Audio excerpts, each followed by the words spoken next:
Olá, pessoal. Estamos aqui para dar continuidade às nossas gravações rápidas no ambiente do nosso grupo Grandes Questões em Debate, com a segunda parte, né, de comentários sobre a entrevista desse sociólogo Jeremy Rifkin. Nós já gravamos a parte 1, hoje vamos gravar a parte 2. Como já fizemos toda uma introdução, não precisamos repetir isso, já está ali no vídeo da parte 1, podemos ir direto para os comentários das respostas, né? Nós, na vez passada, comentamos a primeira pergunta e agora vamos comentar a segunda, terceira, vamos ver o que a gente pode avançar em alguns minutos. Então, a pergunta seguinte, né? Vocês devem lembrar, a primeira, vou voltar lá um pouquinho, a primeira é, em sua opinião, qual o impacto da pandemia Covid-19 no caminho para a terceira revolução industrial? Nós já comentamos, né, no nosso vídeo, primeira parte. Agora vamos para a segunda pergunta, que é, a BBC pergunta para ele, esta é uma boa oportunidade para aprender lições e agir, não acha? Resposta do sociólogo Rifkin. Nada voltará ao normal novamente. Esta é uma chamada de alerta em todo o planeta. O que temos que fazer agora é construir as infraestruturas que nos permitam viver de uma maneira diferente. Devemos assumir que estamos em uma nova era. Caso contrário, haverá mais pandemias e desastres naturais. Estamos diante de uma ameaça de extinção. Vou começar por essa última afirmação. Na parte número 1, eu falei para vocês que ele faria essa afirmação, que se nós não mudarmos o nosso estilo, nosso modelo civilizatório, continuarmos agredindo assim, ambientalmente o planeta, que é a principal análise que ele faz, né? E vocês devem lembrar, na primeira pergunta, ele fala lá, ó, tudo que está acontecendo conosco decorre das mudanças climáticas. Então, inclusive a pandemia, essa da Covid-19, decorre, na visão desse sociólogo, das mudanças climáticas. Já comentamos isso, não vou voltar.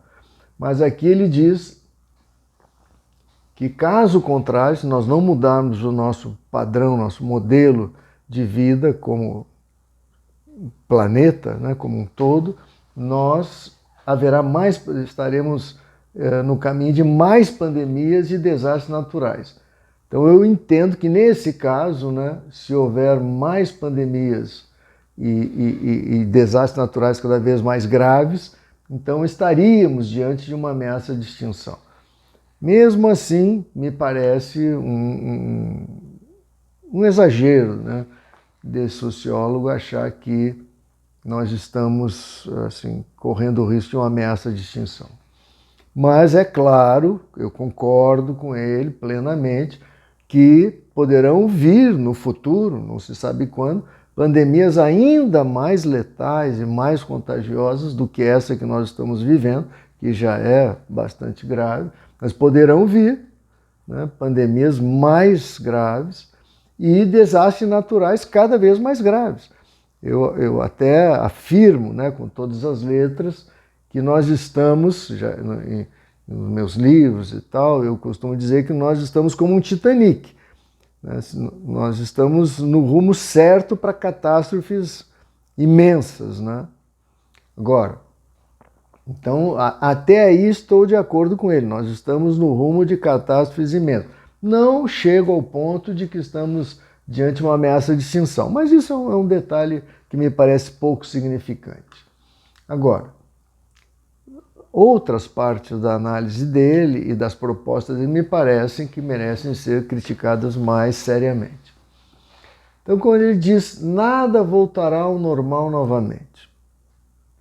Então, ele está dizendo, é uma chamada de alerta a todo o planeta.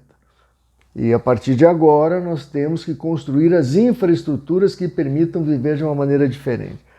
Então, eu gostaria que ele estivesse certo, né, e que nós, a partir de agora, tivéssemos a capacidade, como civilização, de mudar as nossas maneiras de agir diante dos grandes problemas,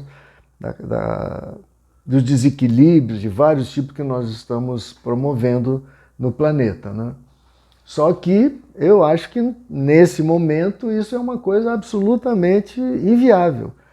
E acreditar, como esse sociólogo, vocês vão ver, acredita que essa pandemia pode se transformar num chamado de atenção, ela é um chamado de atenção a todo o planeta, indubitavelmente, mas que ela pode gerar, ou seja, a conscientização capaz de construir as infraestruturas que nos permitam um novo modelo civilizatório e viver de uma maneira diferente, eu acho que ele está bastante iludido. Então, ele diz, devemos assumir que estamos em uma nova era. Caso contrário, haverá mais pandemias. Então eu pergunto, por que estamos numa nova era? Em que razão ele teria, ou que motivos ele teria para fazer uma afirmação como essa? Que estamos diante de uma nova era. Se as ideias dominantes continuam, como as dele, completamente velhas. Então, como estamos de uma nova era? Só porque nós temos internet, temos mais comunicação, mais informação e tal, isso significa uma nova era? Na visão dele, que me parece uma visão superficial, já falei, né, hiper simplificada da realidade, talvez isso signifique, né, essa abundância de informações que hoje nós temos, talvez signifique na visão dele uma nova era. Na minha visão não significa. Se as ideias dominantes continuam sendo ideias velhas, equivocadas, nós continuamos na mesma velha era, apesar de termos mais poderes, né, de comunicação, de perscrutar o universo, de microscopia eletrônica, enfim, de vários experimentos de partículas subatômicas, etc, etc. Mas e daí? Nós continuamos com ideias equivocadas naquilo que mais interessa. E se continuamos com ideias equivocadas naquilo que mais interessa, cadê a nova era? Só se as catástrofes que nós estamos gerando está chamando isso de nova era. Do contrário, cadê a nova era? Enfim, então discordamos, né, dessa visão do sociólogo que estamos diante de uma nova era. Gostaria muito que estivéssemos, né, de uma nova era com ideias melhores, mais verdadeiras, etc. Mas onde estão essas ideias? Caso contrário, haverá mais pandemias de desastres naturais. Aí concordo 100% com ele. Como não há novas ideias, não há novos valores, não há uma nova ética, e não havendo novos valores, não há como criarmos grandes instituições mais competentes, mais justas, mais harmônicas, e, portanto, os problemas continuarão. Tão simples assim. Então, cadê a nova era? Bom, vamos adiante. Então, é por ter essa visão assim, superficial e que ele chega a essa conclusão, que estamos diante de uma ameaça de extinção. Como haverá, se não mudarmos, né, haverá mais pandemias e mais desastres naturais, até aí eu concordo com ele, estamos diante de uma ameaça de extinção? Não, acho que não. Mas isso, como disse, é um detalhe menos significante. Vamos adiante. Você estará trabalhando nesses dias com governos e instituições ao redor do mundo. Nós já vimos lá na introdução que a BBC fez que esse sociólogo ele dá consultoria para países e grandes empresas, né? Não parece haver consenso sobre o futuro imediato. A pessoa que está entrevistando afirma isso, não parece haver. Então, a resposta do sociólogo. A primeira coisa que devemos fazer é ter um relacionamento diferente com o planeta. Nós, como humanidade, né, como civilização planetária, temos que ter um relacionamento diferente com o planeta.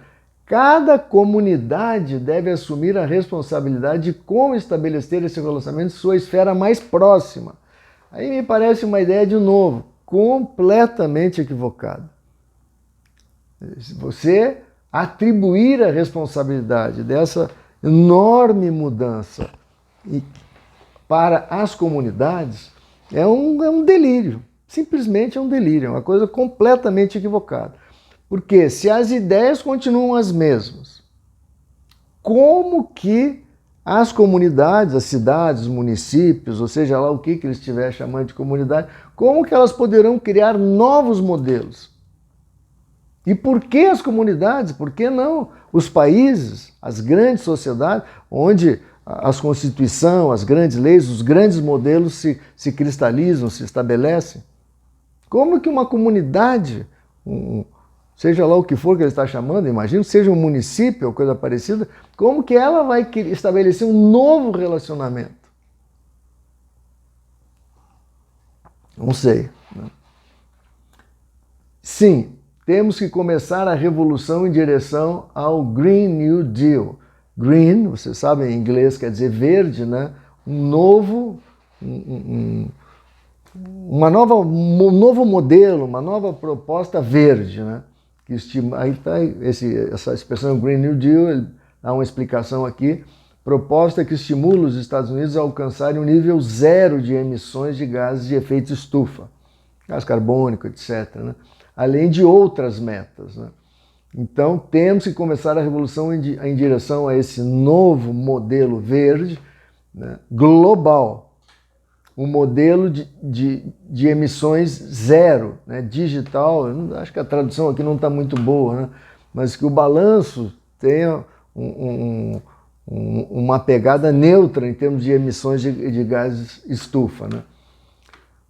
Emissões zero, temos que desenvolver novas atividades, criar novos empregos, reduzir o risco de novos desastres, né?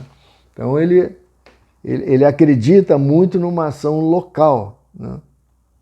A globalização acabou. Mas como? Gente do céu! A globalização acabou. Devemos pensar em termos de localização. Então ele está afirmando que esse modelo, né, de globalização que nós temos hoje precisa mudar. Então ele está dizendo que essa pandemia e outras crises que estão por aí estão decretando o fim da globalização, desse modelo, né, de grandes transações internacionais, etc., etc., que nós temos hoje. Essa é a crise da nossa civilização.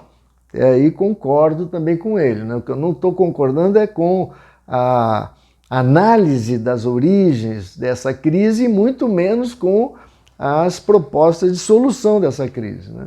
Me parecem completamente irrealistas, quiméricas, né? A globalização acabou, devemos pensar em termos de localização. Aqui o sociólogo ele tá cunhando, me parece, até onde eu posso entender, ele está cunhando um novo termo, que a globalização tem que ser trazida a uma dimensão local, das comunidades, como ele falou, né? Esta é a crise de nossa civilização, mas não podemos continuar pensando,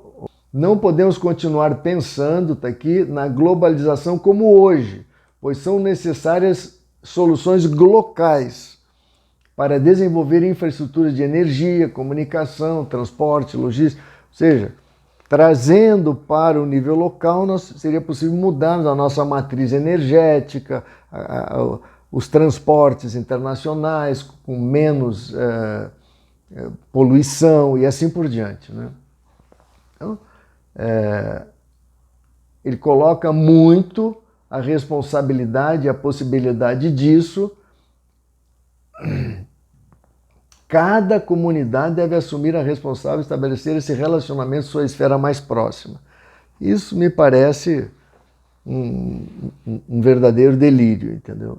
Não vai acontecer isso. Se os países onde se cristalizam as grandes instituições, com suas leis, suas constituições, não mudarem, as comunidades locais não terão essa capacidade. Em primeiro lugar, porque não há novas ideias. Mesmo que tivesse, não há essa questão, como se diz, pensar globalmente e agir localmente. Isso é uma coisa delirante. Não existe isso. Você tem que tanto pensar quanto agir em termos globais e locais ao mesmo tempo. Não é pensar globalmente e agir localmente. Não, tem que pensar globalmente e localmente e agir globalmente e localmente. Senão eu crio uma espécie de esquizofrenia, mental aqui que acha que é possível pensar globalmente e agir localmente. Não existe isso na realidade, né? Por quê? Porque as grandes instituições são formatadas no nível das sociedades nacionais. E não são comunidades locais que vão revolucionar esse parâmetro, nem que a vaca tussa. Não vai acontecer isso. Isso é uma quimera, um delírio, né? Então ele diz, temos que começar, a globalização acabou. Não acabou, não acabou. A globalização vai continuar por muito, muito tempo. Muito menos as comunidades locais vão ter essa capacidade, porque isso implicaria várias coisas irrealistas. Por exemplo, um nível de consciência, uma verdadeira revolução no nível de consciência das comunidades. Isso não vai acontecer, isso é quimérico. Eu estou fazendo uma afirmação muito forte, mas tem toda uma bagagem de conhecimentos por trás disso. Tenho feito estudos, você sabe, sobre a consciência da população como um todo, né? Usando as categorias do cientista político Philip Converse, que mostra o que é a realidade da consciência das massas. Então essa esperança que ele está nos colocando é uma esperança delirante, que não vai acontecer, ponto. Agora, está aí com as visões, sabe lá de onde é que ele tirou essas visões, né? Que filosofia ele está seguindo, acreditar nesse coelhinho da Páscoa e Papai Noel, que não vai acontecer. Soluções glocais, não vão ter soluções glocais, ponto. Aí ele diz, você acha que durante essa crise, ou mesmo quando a tensão diminuir, governos e empresas tomarão medidas nessa direção? Porque ele é consultor de governos e grandes empresas, né? E ele fala, não, passada essa crise, a tensão diminuir, os governos tomarão medidas nessa direção, e ele fala, não. Ai, ai. A Coreia do Sul está combatendo a pandemia com tecnologia. Outros países estão fazendo o mesmo. Mas não estamos mudando o nosso modo de vida. Claro, para mudar o nosso modo de vida, nós temos que, em primeiro lugar, mudar as ideias dominantes numa sociedade. Se as elites continuarem tendo a cabeça feita pelo cientificismo, as grandes instituições, a ética e as grandes instituições continuarão essas coisas horrendas que aí estão. E se as grandes instituições continuarem essas coisas incompetentes, injustas que aí estão, não são as comunidades locais que vão mudar isso. É tão óbvio isso, né? Mas quando a pessoa tem uma matriz metafísica, filosófica equivocada, acaba acreditando em coelhinho da Páscoa e Papai Noel, né? Precisamos de uma nova visão. Sim, de fato, precisamos de uma visão diferente do futuro. Não é uma visão diferente do futuro, é uma visão metafísica diferente, sobretudo a respeito do ser humano, das capacidades do ser humano individual e coletivamente considerado.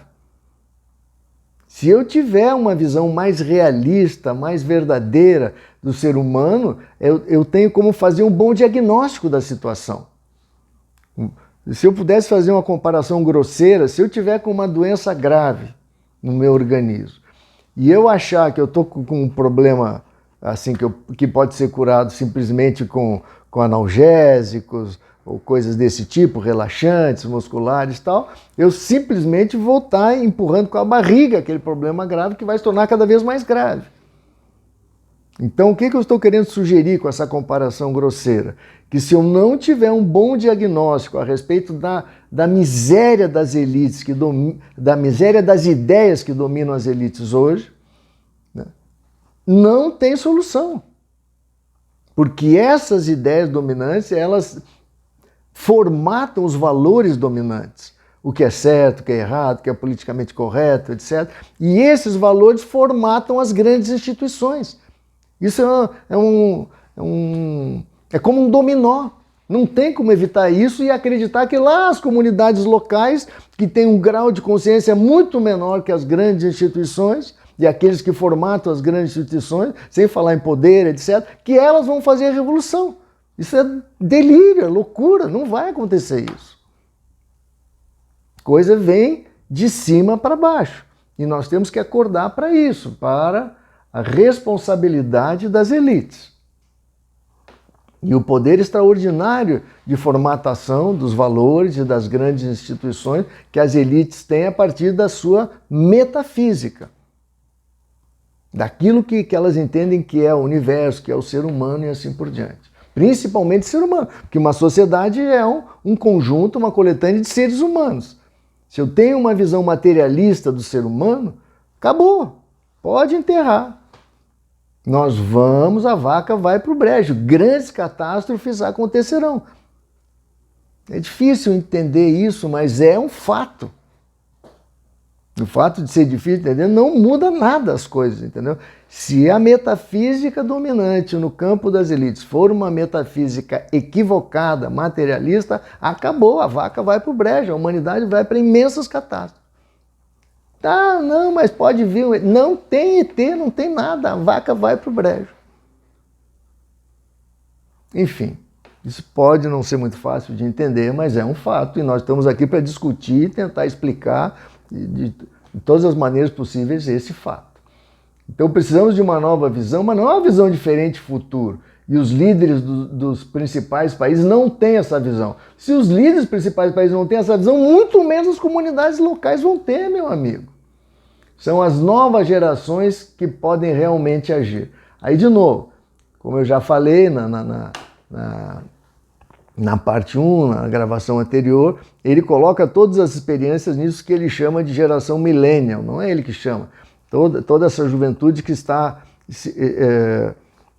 que nasceu e está se desenvolvendo e crescendo na virada do milênio. Por que ele atribui tanta esperança nessa geração milênio? Porque é uma geração que tem uma abundância enorme de informações, é o fenômeno da internet, das comunicações. Né? Hoje você tem um acesso ao conhecimento que nunca se teve na história da humanidade. Então ele provavelmente, não sei, não conheço a metafísica desse cidadão, mas provavelmente por achar que a consciência é histórica e materialmente determinada, portanto é um materialista. Então ele acha que havendo um afluxo imenso, como nós temos hoje de informação, tudo está resolvido. E essa nova geração, por ser senhora de uma capacidade, de uma absorção de um volume enorme de informações, estará tudo resolvido. Não está. Não está. Primeiro que a massa como um todo não tem a capacidade de processar esse volume enorme de informação. Que dirá a elite tivesse essa capacidade, né? Aí as coisas começariam a melhorar. Mas também não tem hoje em dia. Porque você tem que ter uma metafísica capaz de te habilitar a processar esse enorme volume de informações que hoje nós temos à nossa disposição. Como a metafísica que domina a elite hoje é uma metafísica completamente ridícula, equivocada, não tem a capacidade de processar e acaba com propostas como desse sociólogo, né, delirantes. E as novas gerações vão poder agir? Não, não vão poder agir. Por quê? Porque não existem ideias novas. É tão simples assim. Podem vir 1000 gerações, se as ideias continuarem, as ideias dominantes no campo da elite continuarem as velhas ideias equivocadas que nós temos hoje, não tem geração que possa resolver esse problema. Com todas as informações que tiver. É tão simples assim.